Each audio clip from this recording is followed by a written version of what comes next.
मैं हृदयपूर्वक धन्यवाद करता हूं स्वर्गीय मनोहर पर्रिकर साहब को। जब वो रक्षा मंत्री थे, माननीय प्रधानमंत्री जी के निर्देश पर जब मैं उनके पास में इस विषय को लेकर के गया था कि जोधपुर एयरपोर्ट के विस्तार के लिए हमको ज़मीन की आवश्यकता है और इस तरह का संकट है, इतने वर्षों से एयरफोर्स के साथ में हमारा ये विषय लंबित है, नहीं हो पा रहा है। उन्होंने जोधपुर एयरपोर्ट के विकास के लिए ट्राइपार्टाइट, क्वाड्रिपार्टाइट, चतुष्कोणीय जो है MOU करके राज्य सरकार, नगर निगम, एयरपोर्ट अथॉरिटी ऑफ इंडिया के साथ बीच में, और ये एयरपोर्ट बनने का सपना साकार किया। ये 37 एकड़ ज़मीन हमें मिली और इस ज़मीन के एक्सचेंज से पहले ही उन्होंने काम करने की अनुमति प्रदान कर दी। पुराने एयरपोर्ट पर क्योंकि केवल 2.5 एयरक्राफ्ट, 2.5 एयरक्राफ्ट खड़े होने की जगह थी, 2 बड़े हवाई जहाज और 1 छोटा हवाई जहाज, इतना ही खड़ा हो सकता था। इसलिए जब भी जो है हवाई जहाज आने का समय होता था दोपहर के समय में, तब कई मिनटों तक, कई बार घंटे तक जो है एयरक्राफ्ट को रनवे पर खड़े रहना पड़ता था। माननीय मनोहर पर्रिकर साहब ने इस दर्द को समझते हुए जब वो यहाँ आए थे, उन्होंने तुरंत निर्देश दिया कि लैंड एक्सचेंज की टेक्निकल फॉर्मेलिटी जो है वो पूरी होती रहेंगी। एयरपोर्ट अथॉरिटी ऑफ इंडिया नई दी गई जगह पर अपना काम शुरू कर सकता है। तब हमने एप्रिल का विस्तार किया और उसके चलते हुए आज जोधपुर में कम से कम ये कंजेशन समाप्त हो गया। दूसरा धन्यवाद एक बार फिर मनोहर पर्रिकर साहब को देना चाहता हूँ और आदरणीय तत्कालीन minister of civil aviation Gajapathi Raju ji को कि उनके निर्देश पर जोधपुर में भी कैटाई 3 सिस्टम लगा और जोधपुर में ऑटोमेटिक लैंडिंग सिस्टम फैसिलिटीज़ जो हैं वो चालू हो गई। उसके बाद से निरंतर एयरपोर्ट का डिज़ाइन बनाना, एयरपोर्ट हमारे जोधपुर की लोकल डिज़ाइन के साथ में मैच करता हुआ बने, इसको लेकर के हमने बहुत सारी एक्सरसाइजेज की थी। हवाई अड्डे का निर्माण अब लगभग पूरा होने की दिशा में आगे बढ़ रहा है। मुझे अत्यंत प्रसन्नता है कि जोधपुर का ये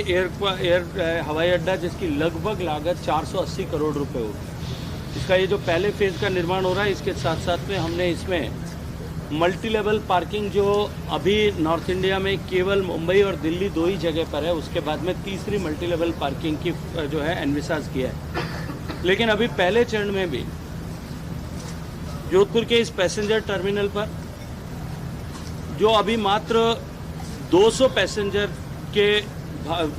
दृष्टिकोण से बना हुआ है, हालांकि अभी ओवरक्राउडेड है क्योंकि आवश्यकता के अनुरूप लोगों को ऐसा असुविधा होती है, वो अब जो है 2000 passengers at a time airport में रहें, इतनी क्षमता का होगा। अगर मैं एरिया के दृष्टिकोण से बात करूं तो जोधपुर का अभी हमारा वर्तमान एयरपोर्ट जो है उसकी टोटल बिल्डिंग 3900 स्क्वायर मीटर्स की है। जो अब ये नई बिल्डिंग जिसको आप देख रहे हैं कितना विस्तार से, विशालता के साथ में बनाई गई है कि अगले 10 साल तक ये बिल्डिंग जोधपुर को सर्व कर सके। इंजीनियर्स और ये सब मानते हैं कि 20 साल के लिए हमने प्रोविज़न किया है, लेकिन जिस तरह से देश में विस्तार हो रहा है, देश की अर्थव्यवस्था बढ़ रही है, आवश्यकताएं बढ़ रही है, लोग सहजता के साथ में हवाई यात्रा कर रहे हैं। प्रधानमंत्री जी का ये आज से 10 साल पहले कहा गया वाक्य कि हवाई चप्पल पहनने वाला इस देश में हवाई जहाज में घूमेगा, वो अब साकार होता हुआ दिख रहा है। तो इसकी जो है इसका एयर फ्लोर एरिया वाइज इसको लगभग 6 गुना 24,000 स्क्वायर मीटर का कंस्ट्रक्शन किया गया। आज जो एयरक्राफ्ट के में आने वाले लोग, उनके पैसेंजर्स के लिए जो सामान आता है, उसकी कन्वेयर बेल्ट की संख्या जो है उसको भी 1 से बढ़ा करके 3 किया है। अभी हमारे एयरपोर्ट पर जो है आने और जाने दोने वाले लोगों के लिए सीधा बस से बैठ करके ही टर्मिनल में जाना होता है या पैदल सीधा हवाई जहाज तक जाना होता है, क्योंकि नए भवन में डिपार्टिंग पैसेंजर, जो जाने वाले पैसेंजर हैं वो ऊपर से जाएंगे और जो है आने वाले पैसेंजर्स के लिए भी, तो उनके लिए एरो ब्रिज की व्यवस्था की गई है ताकि सीधे हवाई जहाज से उतर करके वो आ जा सकें। ऐसे 6 एरो ब्रिज हमारे एयरपोर्ट पर होंगे। ऊपर जाने वाले यात्रियों की सुविधा के लिए एस्केलेटर्स लगाए गए हैं। ऊपर जो है आने और जाने दोनों की तरफ से जो है डिपार्चर और अराइवल दोनों साइड में लिफ्ट्स लगाई गई हैं, सिक्योरिटी चेक की व्यवस्था की गई है। और अब इस एयरपोर्ट पर अभी पहले चरण में 300 कारें एक साथ पार्क हो सकें। अभी 60 कार का लगभग प्रोविज़न है, 5 गुना प्रोविज़न उसके लिए किया गया है। लगातार चर्चा करके, मॉनिटरिंग करके, एयरपोर्ट अथॉरिटी ऑफ इंडिया के लेवल पर भी, निर्माण की एजेंसीज़ के साथ में भी बात करके हमने इस विषय को यहाँ तक ला करके खड़ा किया है कि दिवाली पर जोधपुर वासियों को नए एयरपोर्ट की सौगात दी जा सके। और इस दिवाली मुझे लगता है कि जोधपुर के लोग और ज़्यादा खुशी के साथ में, प्रसन्नता के साथ में और नए अनुभव के साथ में जोधपुर के लोग दिवाली मना पाएँ,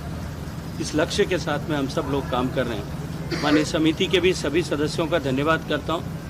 कि इन्होंने भी बहुत गहरी रुचि लेकर के इस भवन का निर्माण हो सके, इस भवन का निर्माण गुणवत्तापूर्वक हो सके, इस भवन के निर्माण को जोधपुर के